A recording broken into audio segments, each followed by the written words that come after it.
18 de marzo del 2024. Primera lectura de la profecía de Daniel. En aquellos días vivía en Babilonia un hombre llamado Joaquín, casado con Susana, hija de Gelcías, mujer muy bella y temerosa del Señor. Sus padres eran justos y habían educado a su hija según la ley de Moisés. Joaquín era muy rico y tenía un jardín junto a su casa, y como era el más respetado de todos, los judíos solían reunirse ahí. Aquel año fueron designados jueces dos ancianos del pueblo, de esos que el Señor denuncia diciendo: en Babilonia la maldad ha brotado de los viejos jueces, que se pasan por guías del pueblo. Solían ir a casa de Joaquín, y los que tenían pleitos que resolver acudían a ellos. A mediodía, cuando la gente se marchaba, Susana salía a pasear por el jardín de su marido. Los dos ancianos la veían a diario, cuando salía a pasear, y sintieron deseos de ella. Pervirtieron sus pensamientos y desviaron sus ojos para no mirar al cielo ni acordarse de sus justas leyes.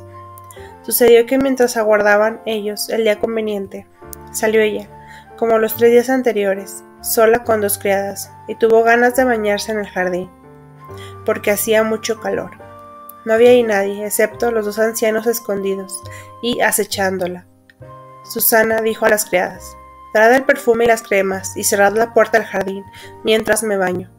Apenas salieron las criadas, se levantaron los 2 ancianos, corrieron hacia ella y le dijeron: las puertas del jardín están cerradas, nadie nos ve, y nosotros sentimos deseos de ti, así que consiente y acuéstate con nosotros. Si no, daremos testimonio contra ti, diciendo que un joven estaba contigo, y que por eso habías despachado a las criadas. Susana lanzó un gemido y dijo: no tengo salida. Si hago eso mereceré la muerte, si no lo hago, no escaparé de vuestras manos. Pero prefiero no hacerlo, y caer en vuestras manos, antes que pecar delante del Señor. Susana se puso a gritar, y los 2 ancianos por su parte se pusieron también a gritar contra ella. Uno de ellos fue corriendo y abrió la puerta del jardín. Al oír los gritos en el jardín, la servidumbre vino corriendo por la puerta lateral a ver qué le había pasado. Cuando los ancianos contaron su historia, los criados quedaron abochornados, porque Susana nunca había dado de qué hablar. Al día siguiente, cuando la gente vino a casa de Joaquín, su marido, vinieron los 2 ancianos con el propósito criminal de hacer morir a Susana, en presencia del pueblo, y ordenaron: id a buscar a Susana, hija de Gelcías, mujer de Joaquín. Fueron a buscarla, y vino ella con sus padres, hijos y parientes. Toda su familia y cuantos la veían lloraban. Entonces los 2 ancianos se levantaron en medio de la asamblea, y pusieron las manos sobre la cabeza de Susana. Ella, llorando, levantó la vista al cielo, porque su corazón confiaba en el Señor.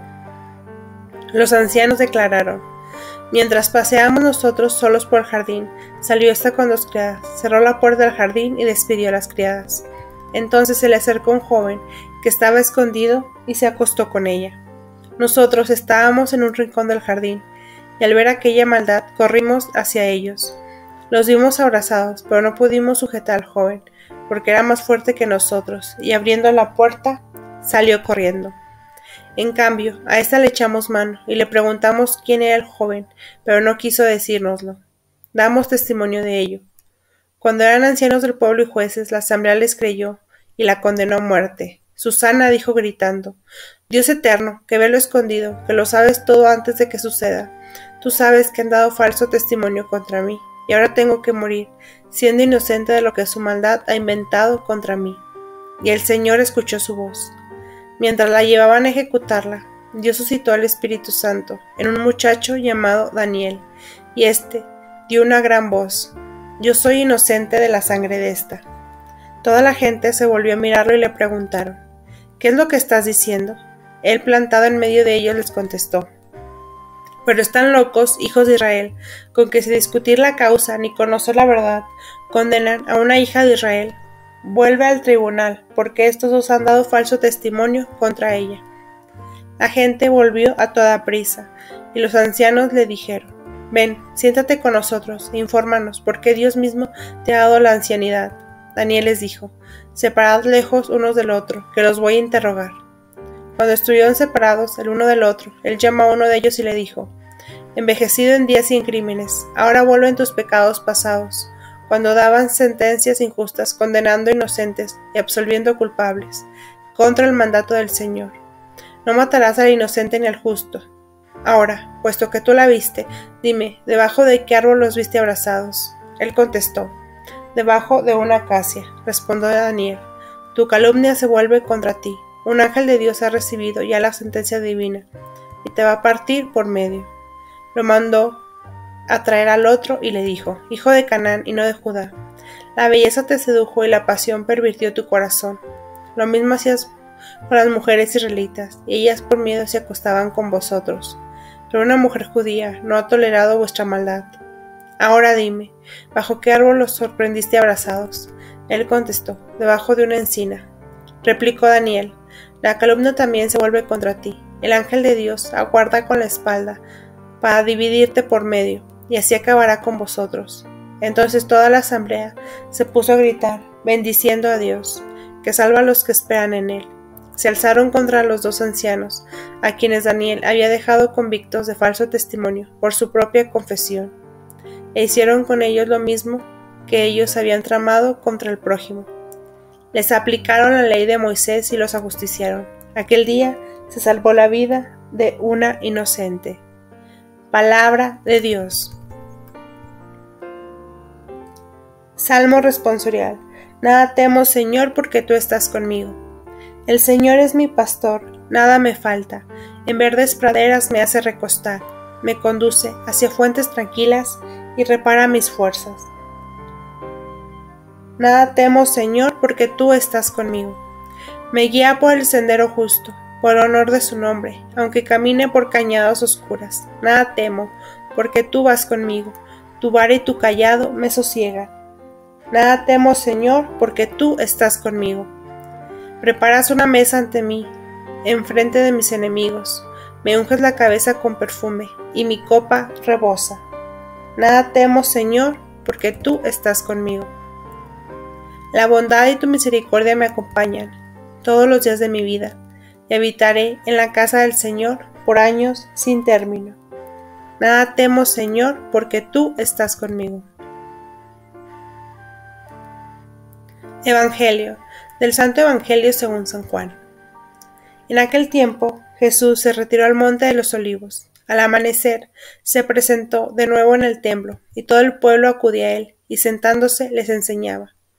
Los escribas y los fariseos le trajeron una mujer sorprendida en adulterio, y colocándola en medio le dijeron, Maestro, esta mujer ha sido sorprendida en flagrante adulterio. La ley de Moisés nos manda apedrear a las adúlteras. ¿Tú qué dices? Le preguntaban esto para comprometerlo y poder acusarlo, pero Jesús, inclinándose, escribía con el dedo en el suelo. Como insistían en preguntarle, se incorporó y les dijo, El que esté sin pecado, que tire la primera piedra. E inclinándose otra vez, siguió escribiendo. Ellos al oírlo se fueron escabullendo, uno a uno, empezando por los más viejos. Y quedó solo Jesús con la mujer en medio, que seguía ahí delante.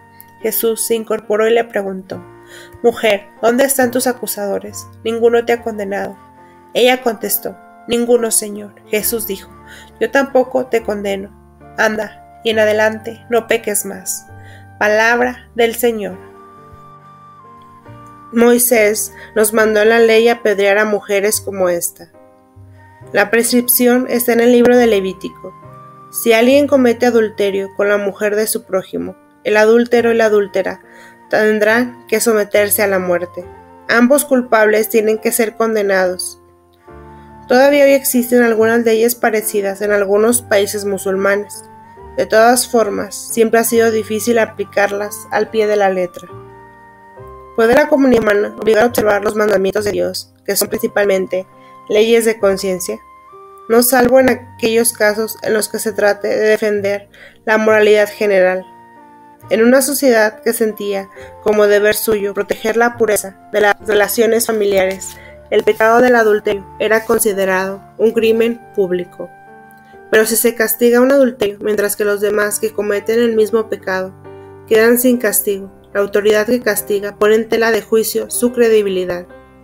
El caso es ideal para intentar poner una solución sobre la opinión pública se dividirá inevitablemente. En la parte religiosa de esta falta, las cosas parecen relativizarse. Quien comete adulterio y es la persona de fe, sabe que está mal, puede que se sienta culpable, pero muchas veces esa culpa se supera, continuando con su estilo de vida, y así con muchos otros pecados.